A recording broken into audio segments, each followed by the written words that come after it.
Good morning. I woke up this morning at 6, 7, and 8. And then finally just got up at 8:30. The furnace stopped running. So one of my smaller propane tank would have ran out of propane, which I tried to refill it yesterday, but the gas station was like, oh no, we're out of propane, which was just a lie. All right, so I'm gonna do my hair, make coffee, bacon, eggs, and sermon prep, write Ryan's best man speech, and doing a lot of things this morning. Then I'm gonna go to the visitor center, find out if there's a good place for me to park since my campground is closed. So, keep you updated. All right, I'm on my way to the visitor center. I don't know if you can see down there, but it kind of looks like the whole side of the mountain that I had planned on camping at had caught on fire at some point, and that's why they shut it down. So I'm headed to the visitor center. I think it's the Kings Canyon Visitor Center to see if they have any recommendations on where to stay. Worst case scenario, I will hop on my phone and find some other places and go see if I can find a spot.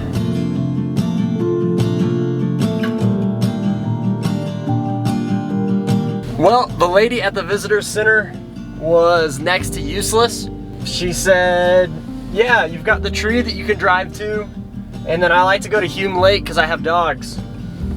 But besides that, and I was like, so there's nothing else that you would recommend? She's like, really, you need to go to one of the other visitor centers and ask them. And I was just like, well, sweet, thanks. So she's sending me to Azalea to camp at, and it's like self-register, and hopefully there's a spot, hopefully. All right, we're in Sequoia / Kings Canyon. I did my little post-it sign thing that tells the people that I'm camping here. I haven't paid yet because I don't know how many nights I'm gonna stay is an issue. So we'll see if I get in trouble. There's a couple hikes. I would say I'm on the north side of Sequoia and Kings Canyon. There's a lot to do further south. Why did I come north? I don't know. It's the only real area, I guess, where I found boondocking campsites. So I've got a couple hikes. Not even really hikes. It's more of just like tourist trap things to go see / do. I'm gonna switch into some leggings, pack some snacks, and go see all the things to do in northern Sequoia and Kings Canyon.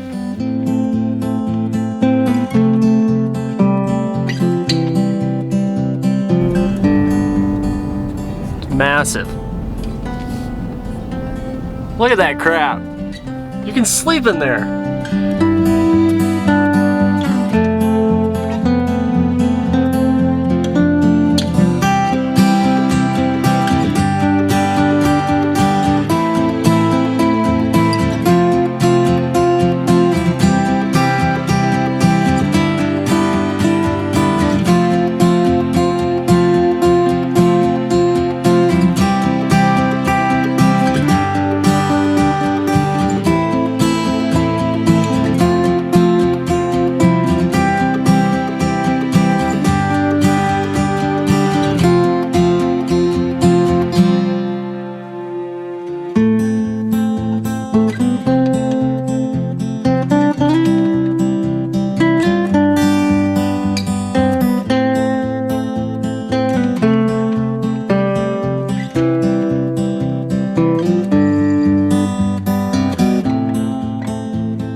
signs. It's on the trails. A apparently they cut up a tree and sent it in 16 different pieces because people didn't believe, this is in like the 1870s, that these trees existed.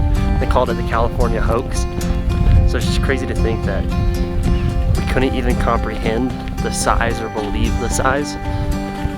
But you have to see it to believe it. So they chopped it up into 16 pieces, sent it to Philadelphia and other places so that people would believe that they were real.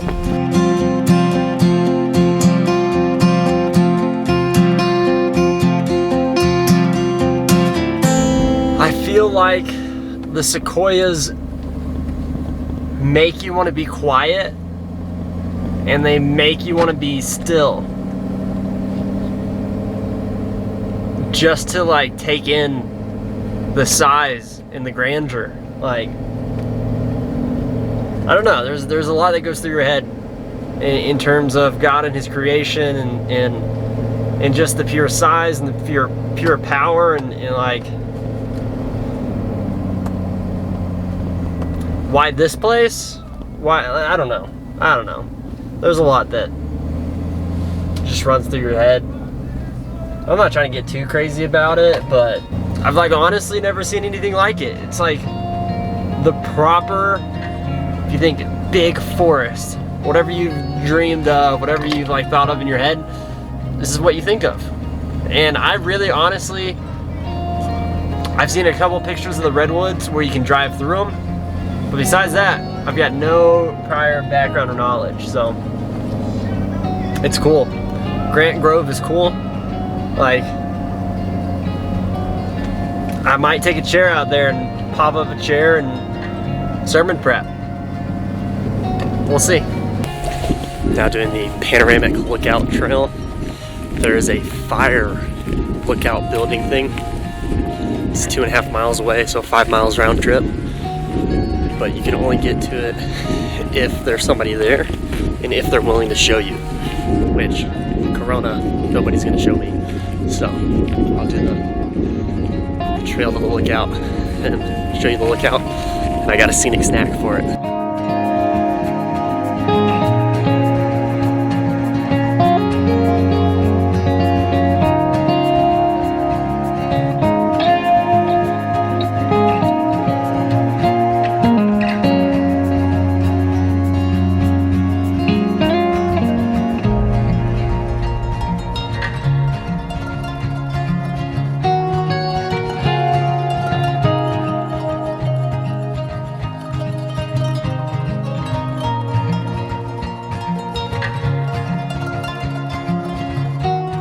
The absolute best part about Sequoia and Kings Canyon so far, there's nobody else here. I did not see another soul on this panoramic lookout. I saw 2 or 3 people at the Grant tree. It's quiet, the weather is incredible. There's a little bit of snow on the ground. Honestly, I could take this jacket off and it's just peaceful. So, top notch. 10 out of 10, would definitely recommend it. Like, super tempted to put up a hammock and just chill for a day in the trees. We did General Grant, we did the panoramic, Big Stump. You are here, Big Stump entrance. What's to see in Big Stump? That's the question. It's packed, parking lot. Either the wildfires had to have scared everybody, or like the winter coming. I don't know what it is. There's nobody here. Again, it's incredible. I love it. I'm all for it. I'm all about it.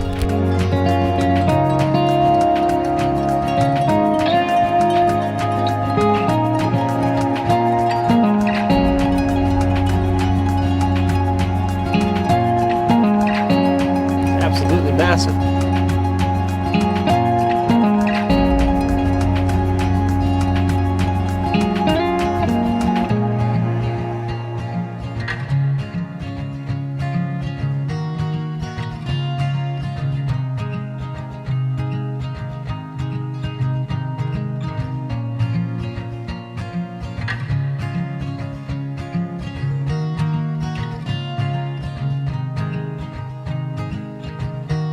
The only thing I'm a little fearful of is that there's bears in Sequoia in Kings Canyon. So you're not supposed to be alone, you're supposed to make a lot of noise, and you're supposed to have bear spray. I'm not really doing any of those. I have bear spray on my backpack, but clearly no backpack today. And there's all of these trees that have these little like nooks in them where it's like, oh, yeah, nice place to hibernate. And here's my question. We learned in school, bears hibernate, they hibernate, they hibernate, they hibernate. But like, what does the area look like that they hibernate in? Where do they hibernate? It's not just like on the ground right there. Do they go into, I don't know where. I've got no clue. The school system, like, if that went back in to the tree a little bit, like, would that be a good spot for it to hibernate? Got no clue. School system failed in that standpoint. So, I'll make it out alive. I'm a quick runner, but I cannot outrun or outclimb a bear, so I'll use my intimidating face right there to scare them away.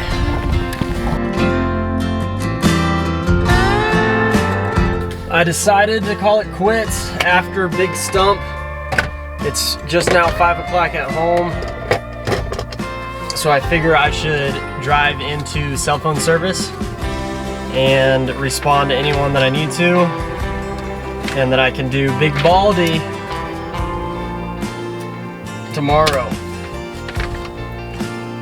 So I would say the bummer about Big Stump Grove is that they just cut down all the big trees. So the Mark Twain one that's 90 feet in diameter, pretty cool. Still would definitely recommend it. It's a short hike. So, all right, let's go find some cell phone service and respond to some people.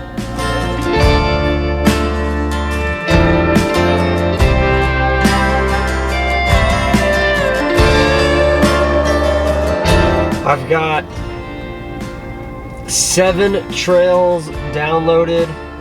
It's 13, 17, 25, 26, 29, 38 miles of hiking that I have downloaded on my phone. Which I don't know if I'm gonna hike 38 miles in the next Wednesday, Thursday. Half of Friday. 2 days. So I'll head back to the trailer, figure out what I actually want to do, throw a baked potato in because it's going to take an hour to cook. So, alright, it's 8:50. I've fed myself. I got a game plan together for tomorrow. I think that the lodge is only 25 miles away, but for some reason it advertises 50 on the little map thing. I could be wrong, but I really hope it's 25 miles because I've got 150 miles till empty. If it's 50, I'll just have to go outside of the park and get gas and come back in. It'll just be more time. My plan right now is to do a lot of hikes tomorrow. Let's see here.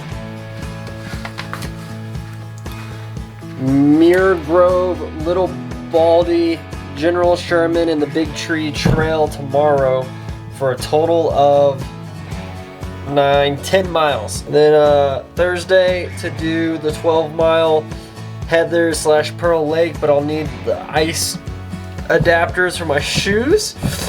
And then Friday to do Marble Falls and then head into Fresno and park at the airport is my plan. We'll see if that's what actually happens. So I'll see you in the morning. I'm tired. I'm going to bed. It was a good day. I like the Sequoias. Today was slower this afternoon, and honestly I kind of wish that I had another slow day. So maybe when I get back from the trip from Philly and the wedding, maybe then I can take some slow days. So until then, looks like we're hiking quite a bit and sleeping in the airport parking lot.